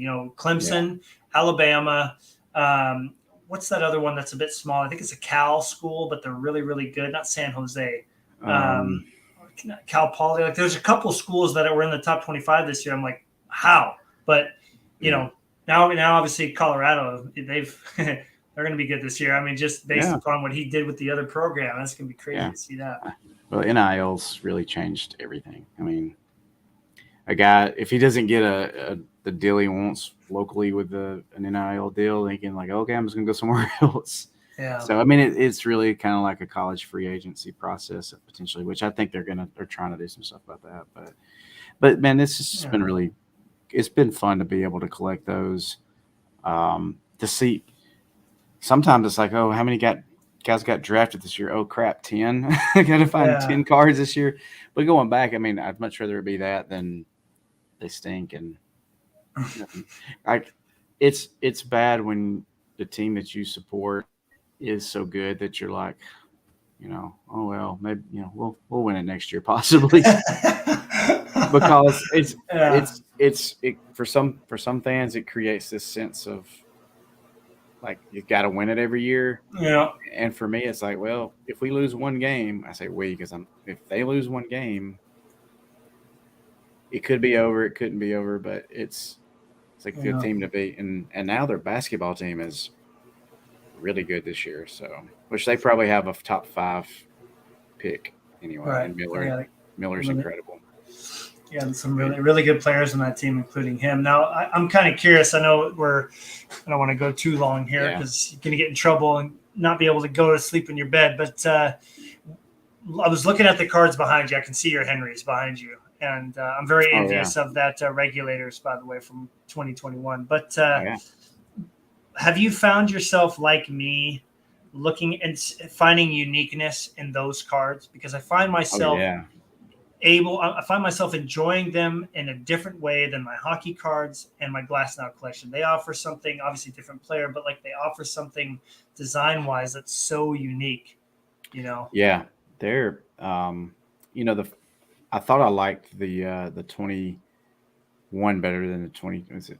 See that one? That was a 21, right? The 21 Regulators with like the yellow and the stuff. Yeah. Because they've got me all messed up because they printed dates because everything got pushed back, so the dates are all messed up on them. And I'm just kind of getting back into it, but which my pathway into that is because of you anyway. Because I was like, hey, that's a great idea. I'm gonna steal it. The case hit thing. Yeah, because like that sounds fun. Like that sounds like something I would want to do. And but yeah, like. The 22, I thought, I like the 21 better than the 22. And then I did the video, and I was like, I don't think I like the 21 better than the 22 now. So much complexity, man. Like, especially no other card company's doing that. Yeah. You get in close, and it's like, okay, there's this nice transition in the shine. There's some embossing or at least some layering, and then you got like the there's grooves, is like there's texture and depth in it. And Right. if just looking at a picture of it, you can't really tell that. So it No, looks pretty cool. it's really hard, man, to be able to capture it correctly without having a video. Yeah. We're going to have a guest appearance, aren't we? I'm like, I thought he was having a cramp in his leg or something. I think he just lost in a video game or something. He's like, ah. You sure he wasn't doing the Jefferson? Have you seen the gritty where he like does the gritty and then he like pretends to have a leg injury and then like pops back into it? Dude, he had me so scared a couple times. Like even the announcer, like, I think Jefferson injured himself during the gritty, and then he's like dancing again and doing it. I'm like, oh, thank God. Like he seriously has me worried sometimes, man. Yeah. That dude has so much fun out there, and it makes it so easy to collect him. Honestly, I think this is the most energized I've felt about collecting him because of like being excited for next year. And he's young and he's gonna be in everything. Like he's gonna be in everything. So, Fleury's in the twilight of his career.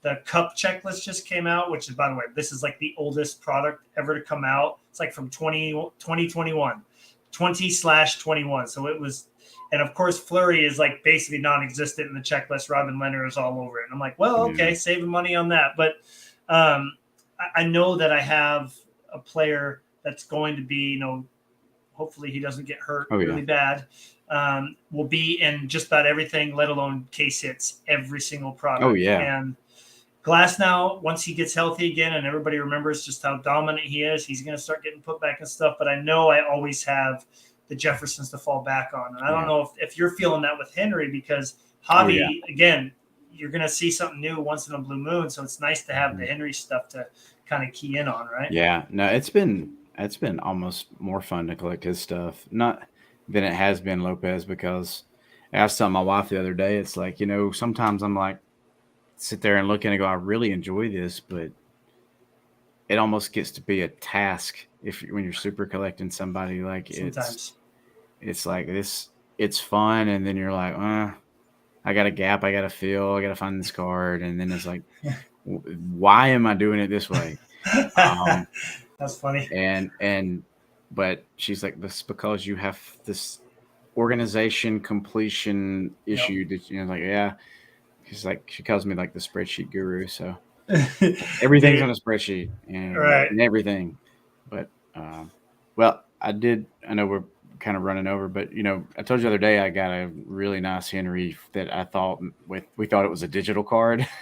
So make sure that's not a digital. Dude, and the price that you got it for, you got to do a video on this on the actual channel, right? Well, yeah, I'm gonna show it to you anyway, though. Yeah, let's see it. It came in yesterday, but. Sick. Dude, look at that thing. I know that you're going to do it justice on camera, but oh my gosh.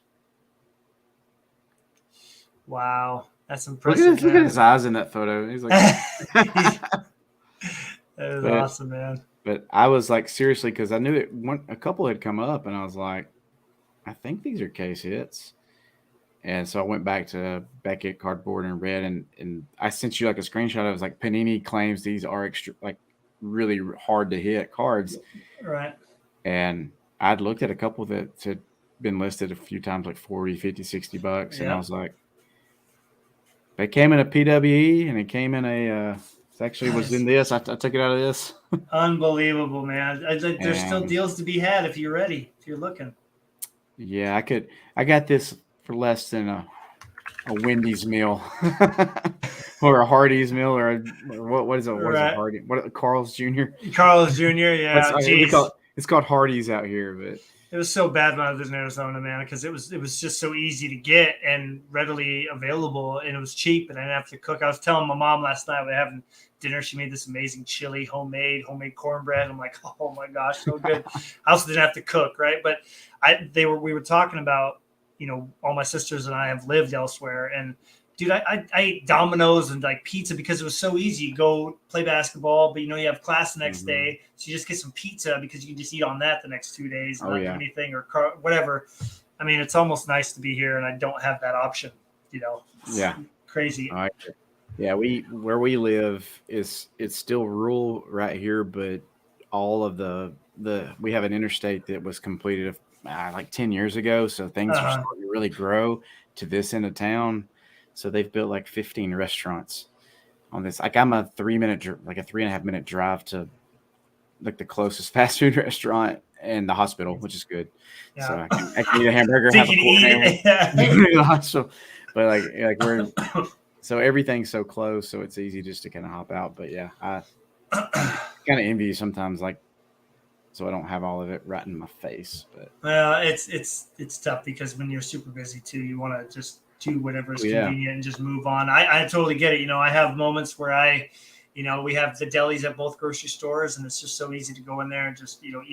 You go in there to grab a salad, but you leave with the 3 chicken strips and the 2 corn dogs that were just freshly pulled out of the yeah, fryer. I'm like, oh, I'll have some of those. But yeah, I did want to say this. This is crazy. His prices are down, but I was watching a group break. AMT memorabilia. You've done a group break with yeah, him before, yeah. player break. Mhm. I won the Jefferson spot for both of these for $23, and these Wow. both combined, I would say, would be worth more than that. The Mhm. last, he just sold a group break spot for 100 even, $100 even for Jefferson spot. See, that's where it balances out, right? I overpaid for that Mhm. one case hit insert. It's already evened out. All of his group break Yeah, spots right now are going for a ton. So yeah. it's like, oh, good, That'll work. Yeah, made a good call. yeah. It can. Yeah, it does. Like there's a few cards. Like if you really are wanting something, and hey, I'm maybe playing a premium for it, but then yeah, that happens, or something like Dude, that's it. There you three go. dollars, $3.50 later. Dude, I you got to show that thing off on camera properly, So man. Because yeah, I wanted to buy one, and I think there was 2 up when I finally made the decision. Case hit Jefferson's. They've been long gone. I haven't seen one since. So, like I didn't think it was real. Like when you said, like, "Hey, are you sure that's not a digital card?" I was like, well, because I had it happen to me, and I'm like, I don't want to tell him, but if I don't tell him, and then he finds right, out he gets a code for a digital card, he's gonna be like, yeah. you Well, and know, I've got really good at not impulse. Like I'll go like, oh, I'm gonna bid on this. And like, wait, back up, go back to the description, read through the yeah. description, double check. Like, okay, yeah, this is legit, and do it. Yeah, it happened to me once, dude. It was really bad. I got a Flurry rookie auto, and I'm like, oh my gosh, I got it for $50 on auction. This is awesome. And I didn't read the description. The card shows up, big crease right through the signature in the Yeah, middle. It was one of those be a player memorabilia. They have the card over the sticker. It's like a yeah, window pane. I'm yeah. like, what the heck? And I go look at the description, and there it is. Card has a All right. crease, and the picture showed it. I'm like, You just get son super of a because you feel like there's 30 other people like you doing the same thing. Like I got to get there fast. I got to get there yeah. first. Lesson learned, man. I think, but for you too, it's awesome to see you getting a win on that Yeah. side of things. It's not easy to do, but yeah. I want to say too, to give Ray some motivation. Hmm. Ray, he busted his Ichiros out. He had a picture on, I think it was Facebook or Twitter or somewhere, where like the whole Ichiro collection, a couple boxes were out, and he was posting fire on Instagram. Like, Ray, he takes such good pictures. Hmm. Um, and so I'm gonna throw this out, Ray, and maybe you can answer it too. So Ryan, before we go off being live here, give me a goal that you have for this upcoming week for either the channel, the collection, or something like that. Yeah. I think, well, just from this perspective is I need to do something with the stuff that's come in. Like I get my one goal is to kind of get things organized a little bit that just came in so I Yeah. can kind of see projected moving forward. But in terms of the channel, I just want to get some content up you know, that's put together, it's thought out. But I've got some ideas, but I do need to get a video up just for Mm-hmm. the sake of momentum with what's going on. And I think I'm going to have some time. My wife and I are going out of town this Friday, so I got to do something during the week to get it going. But um, with the long weekend ahead, so I've got some, I guess, to kind of get things organized and together before I leave is Nice. kind of key with that. But what are you thinking about doing? I mean, I enjoyed doing like this is what came in this week. I feel like when Yeah. you're collecting Glass Now and Flurry and Jefferson, that there's going to be stuff, and it might not be that exciting, but I'm going to do another one of those. I'm going to start the video in the room with the display cases, and then I'm going to cut to the camera here looking Hmm. down on the desk. I don't have a mat yet. And we talked about that with Matt's right on the last podcast that you were on. Instead of doing like a crazy, like all these other collages, just like have the logo right there, you know. But that's kind of like the full sellout mode. So I kind of feel like I want to like blend the two ideas together. But I want to do a video like that where I start off and I talk like these are the pickups we're going to see.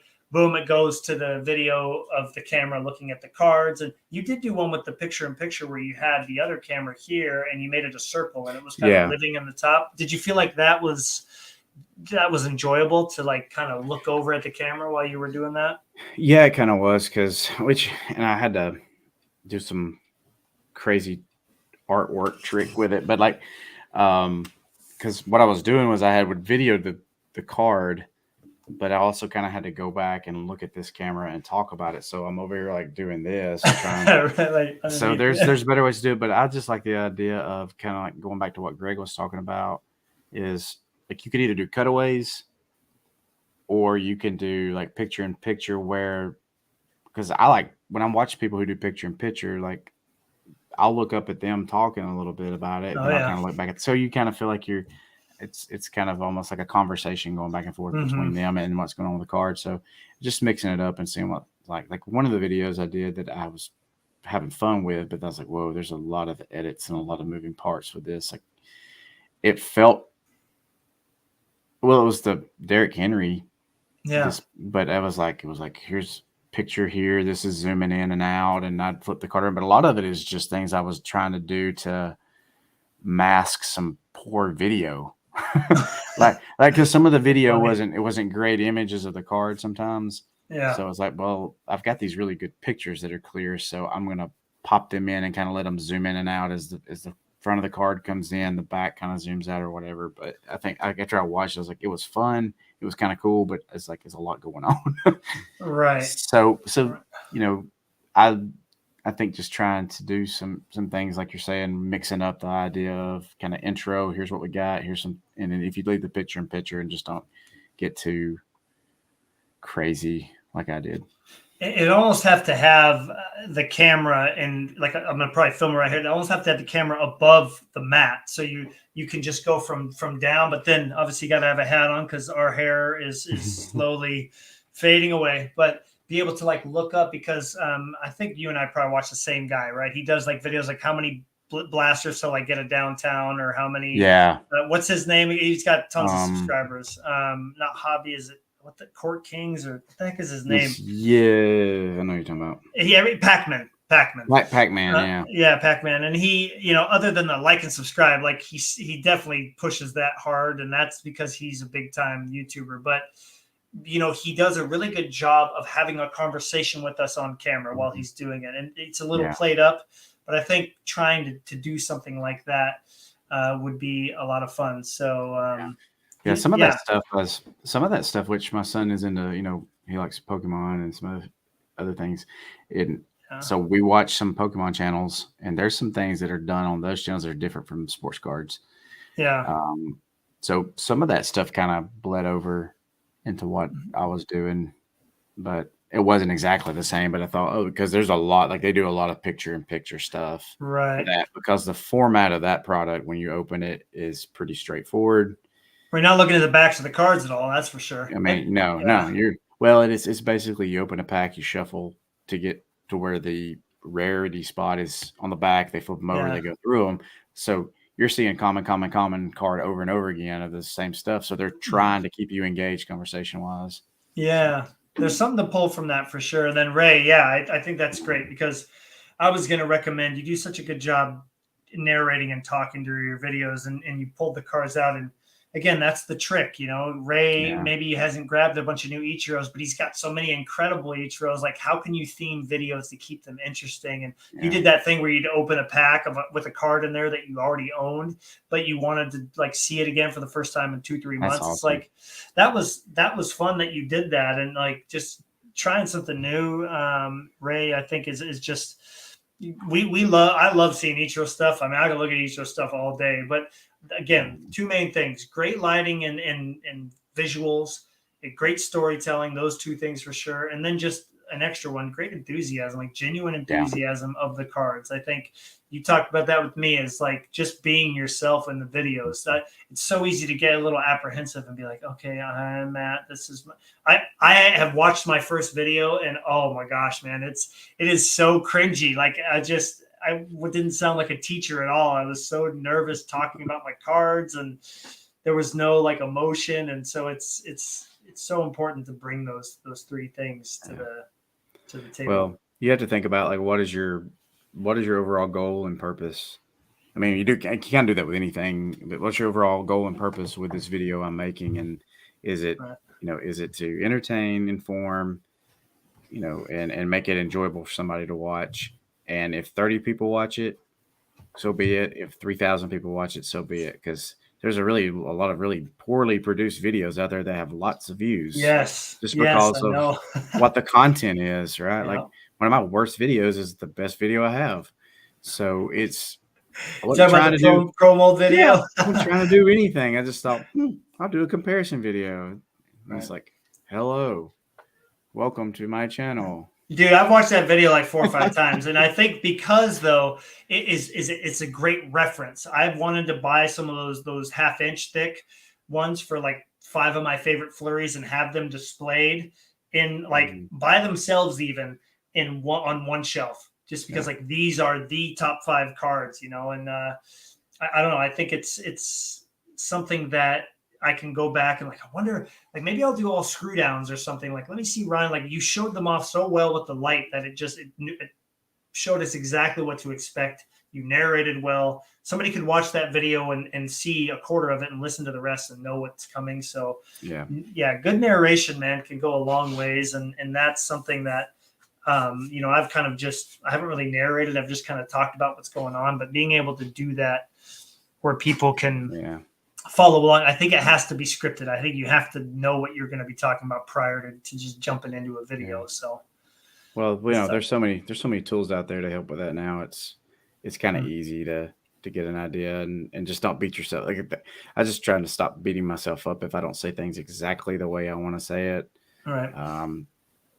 But you just let the camera roll, and if you mess up, you just back up and restate the sentence, and you jump cut it, and you move on. We're gonna have to do a blooper reel. I had a couple good ones when I was starting my first like goal video. I'd be talking and I'd look up at the camera and I'd be like, "This is no good," and I'd just go over there and turn it off and then turn it back on and try again. It's those I think I sent y'all like in the group text a cut of me like with some random Southern like son of a basket weaving. It was. Yeah. Those are good, man. But I mean, that shows that we're putting the time in to try to get it how we want it to be. But it's easy to beat ourselves up because you teach a lesson, you go into a classroom, and it doesn't go well. Some teachers will leave and be like, well, whatever. But I go home. I don't know about you when you were teaching still. But I go home and I'm like, and it just like it eats at me. Like, okay, tomorrow I'm going to get it right. I'm going to make this adjustment. I'm going to get it right. And either it's going to work or I'm going to try something new until I get it right, No, yeah, you're right. It's never ending, but it's fun. It's fun, right? And if I'm not having fun, I just have to walk away from it. And like, you're not doing it for the right reason. It's not, right. It's like, but you just got to relax and enjoy what you're doing. And for sure, 99.9% of the things you think are bad or nobody's going to see or pick up on anyway. Yeah, for sure. That's true. I think people are a lot less critical of our videos than we are. And also probably don't, when we do something that like takes 5 hours to edit, some people might not even notice or appreciate it because they're not looking for it. Like my intro and my outro, those didn't take too long, but I'm very proud of them. Nobody said anything about them, and that's fine because I think if they're noticing it's just rolling right on into the video, and it's working great. I love it because I always anticipate when he pops up behind the flowers. Yeah, dude, it's so much fun. I love that. I mean, it was great that you gave me the idea right before the iPad arrived, and I was sitting on my couch, and I was like, "What is this going to look like?" And I kind of had an idea, and I was starting to clip videos of him, and then I was like, oh, well, there's that. and then oh yeah, there's that, and then I just clipped it and I just threw it into a video. And I was going through music. You know how you can go on CapCut, you can look at your music on your actual device, and I Right. played that song, which is the beginning of a Panic Division song. Colton is such a cool dude. And I'm like, this is perfect because like the music amps up right when he pops out of the flowers. You know, it was perfect. So it's nice when you're being creative, and I know you've had this with your newer videos where you're like, that is my favorite part of my own video. Like you have to go back and watch your own videos, right? Do you do that more now? Yeah, like the Henry video, my favorite part is at the end where I try to hit the cards to flip like on the beats, on the hits of the music. And I tried to use like with him, you know, I tried to use like some kind of mellow hip hop music to kind of go along with the theme of who the player is. It just kind of matches who he is. So, you know, music and where things hit and cuts, that helps kind of keep the video rolling and keep people engaged with it. So. Well, hopefully we can keep, you know, putting out exciting stuff this week, or get a video out each and try something new, but also get something else that we're really feeling good about. I know you're going to be gone. So once you get back, we'll have to have a discussion, because on the 15th, which is coming up, Donruss is coming out. And I know, is it Night Moves? That's in Donruss, right? Yeah. And I don't know why the checklist still isn't out. It's only 5 days away now, or 4 days away. It should be out. But I'm very, very much Can I see? Yeah, I want to see the Night Moves. You have one from last year. Make sure my headset doesn't rip off. Yeah. Okay. Yeah. Go ahead. I need to let's see what do you got here, Ray. I need to show my face a lot more by like. Yep. There you go. And that's the thing, Ray, is like you have the motivation to try something new. You got to be able to do that as a content creator. Just give it a shot, man. Yeah. I just. Lighting, you don't have to be, it doesn't have to be expensive. That's for sure. So, see if I can get it on here right. Okay. Oh, man. A little bit of glare. There it is. So it's acetate, it's die cut. It's pretty straightforward, pretty simple. I like the die cut, man. Yeah. Let's get the little star cutouts, which these can be kind of rough along the edges here from the manufacturing process, but it's pretty cool card though. But this is from Clearly, so it's Donruss Clearly, but it's also in just the base Donruss. What's the difference? Oh, is that more of an acetate version? Or yeah, something? So Donruss Clearly is acetate, and it's just a play off of the base Donruss set. Okay. This one. Here's what it looks like this year, because I was wondering. This looks like it could be glossy too, but oh yeah. Okay, so this is what we're gonna see. This, and I'm really hoping that he's in this, because it just it looks nice. And then they also have you've talked about Gridiron Marvels. That's the one that kind of like it might be my favorite card. I don't know if it's just because of the comic style. The foil is beautiful. On that card. It does really well with the comic art look for some reason. So, well, we'll have to chat about that when we do this again, because I know that it's going to be interesting to talk about chasing our players when new stuff comes out and trying to find that sweet spot. Because again, you don't want to be the first one to buy it unless it's a good deal, like your favorite card, the Regulators from 2022. Yeah, I paid $60 for mine. It was it was the first one, and they've all sold for more right at that price. Yeah. So, with Henry, if you could just wait on auctions with him, you can typically get them a third less than what they're going for a lot of times. But like both of those Regulators were they were $20 to $25. Right. Cool. But his prices aren't going to be there. So that's normal. And he's not playing now either. Like, it's so nice that you can be in, because you're doing something that's still affordable, and you're not breaking the bank to try to do this case hit thing. And especially his older stuff that's not even new. That's probably super cheap if it goes up on auction too. That you don't have yet. So because with the goals the goals that I set this year, and you did too, because like trying to get to 750 cards.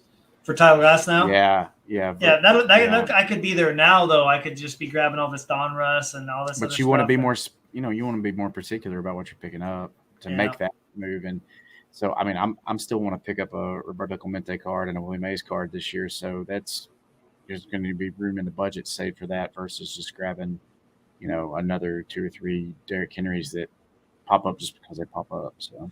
Yeah, no, it's good to be specific because our guys have plenty of case hits, and I've not like there's the Masquerade or Mask Marauders or whatever. I think Masquerade from Mosaic. Yeah. I just It doesn't. I don't like it. even if I got it for $20, I'd be like, yeah, it's going in the stack in the box. So there's some that I can pass up, and then there's like kabooms. I'm never going to own one of those, and I'm okay not owning one of those. I don't want to pay $800 or $700 for a card that is just cool because everybody talks about it, not because of the design. Like I'd much rather have this over a kaboom any day. Yeah. So I'm with you. There's like my thing was like with Henry. It's like I wasn't looking for a kaboom, but the downtown was something that I liked, and if I had a kaboom or a downtown, that was kind of either one would have been fine. And his prices are reasonable in terms of what that card is. Yeah.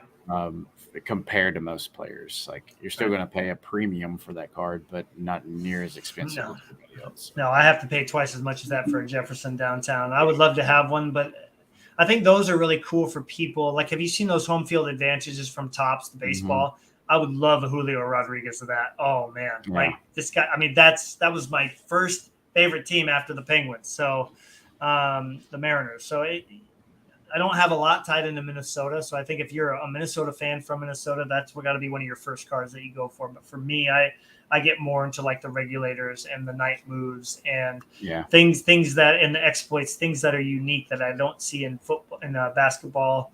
Obviously, but then hockey and baseball, you just don't see stuff like that. Topps does not do cool inserts like that at all, and I'm not trying to hate on them, but I'm telling you, they're missing the mark when it comes to doing cool case hits. Like they'll do a case hit, but it's a parallel of a base card, not a unique insert that nobody's ever seen before. So those home field advantages, doing those, I think that's a good step in the right direction for doing it in a cheaper product.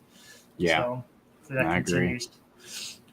Cool, dude. Well, hey, this has been fun. I can't wait to do it again and do it on the reg, just doing it every week or 2 weeks and talking about cards and hanging out with people. Hopefully we can build this thing up a little bit and hang out with some people. That'll be fun. Yeah, it's been fun. I appreciate everybody that showed up, and Ray, I think Ken was here.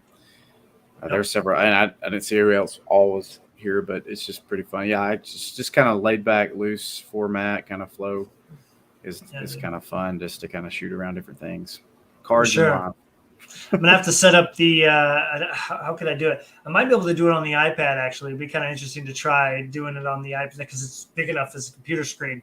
See if I can get set up in the bedroom there. Have the cases behind me, some good lighting, because I did get new lights, so I'm excited to try and get those installed and see what it looks like. But I gotta check those out. You sent me the link. I gotta check them out. And they mount. And they're narrow enough, but you saw how much light those things give off. Holy mackerel! I mean, and there's 6 of them in a box, and so you have 4 shelves behind you, right? Including the bottom. Yeah. So it obviously you do one on each side and just kind of zigzag. Just getting the cords to not be dangling all around, that's going to be the big challenge. But cool. All right. Well, everybody have a great weekend. This was fun. I can't wait to do it again, and we'll catch you on the next one. Have a good night. Thanks, Ryan. Hey, no problem. Thank you.